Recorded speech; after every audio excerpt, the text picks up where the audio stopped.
Assalamualaikum warahmatullahi wabarakatuh. Perkenalkan, nama saya Lira Aprilia. Saya dari Ranting Puro Asri.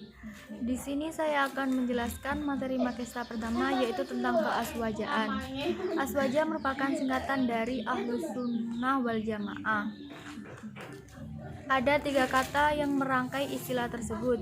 Yang pertama yaitu yang berarti golongan, keluarga, atau pengikut. Yang kedua al-sunnah, secara bahasa bermakna at-thariqah ghairu al-madariyah, jalan atau cara walaupun tidak diridhoi oleh Allah. Dan yang ketiga al-sunnah, al-jamaah, yang berasal dari kata jama' yang artinya sekumpulan orang. Al-jamaah sendiri memiliki arti sekelompok atau sekumpulan manusia untuk mencapai satu tujuan. Jamaah berasal dari kata ittima, yaitu berkumpulan. Secara istilah, aswaja atau Ahlus Sunnah wal Jamaah adalah golongan yang mengikuti ajaran Rasulullah dan para sahabat-sahabatnya.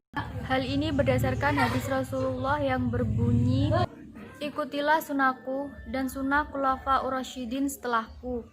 Yang dimaksud kaum Ahlus Sunnah wal Jamaah yaitu kaum yang menganut iktikad dan amaliyah Nabi Muhammad SAW. Ahlus Sunnah wal Jamaah adalah golongan yang dalam bidang tauhid usul mengikuti ajaran Imam Asy'ari dan Imam Maturidi. Sedangkan dalam ilmu fikih atau furuk mengikuti mazhab 4, yaitu at-tawasu, at-tawazun, dan Ahlus Sunnah wal Jamaah at-tamasu. At-tawasu ialah sikap tengah-tengah sedang-sedang, tidak ekstrim kanan ataupun tidak ekstrim kiri. Kalau at-tawazun ialah seimbang dalam segala hal, termasuk dalam penggunaan dalil akli, dalil yang berakal dari dalil yang berasal dari akal dan pikiran, dan dalil nakli yaitu dalam Al-Quran dan hadis. Sedangkan Ahlus Sunnah wal Jamaah juga mengamalkan ilmu at-tamasu, yakni menghargai perbedaan serta menghormati orang yang memiliki prinsip hidup yang tidak sama. Selanjutnya mazhab. Mazhab adalah istilah yang berasal dari bahasa Arab yang berarti jalan yang dilalui dan dilewati, sesuatu yang menjadi tujuan dan seseorang, baik konkret maupun abstrak. Imam mazhab ada 4, yaitu mazhab Hanafi, mazhab Maliki, mazhab Syafi'i, dan Hambali.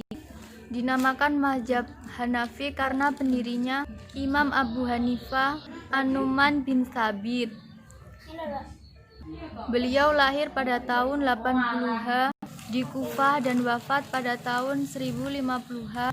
Mazhab ini dikenal dengan mazhab Qiyas karena hadis akal yang sampai ke Irak sedikit. Mazhab ini berkembang karena menjadi mazhab pemerintah pada saat Khalifah Ali bin Abi Rashid. Mazhab Maliki, pendirinya adalah Imam Maliki bin Anas al-Asbahi. Ia dilahirkan di Madinah pada tahun 93 Hijriah dan wafat pada tahun 179-ha. Mazhab ini dikenal sebagai mazhab ahli hadis. Beliau mengutamakan ahli Madinah daripada kabiril wahid atau hadis yang diriwayatkan oleh perorangan. Mazhab ini di Madinah kemudian berkembang di negara lain, khususnya di Maroko.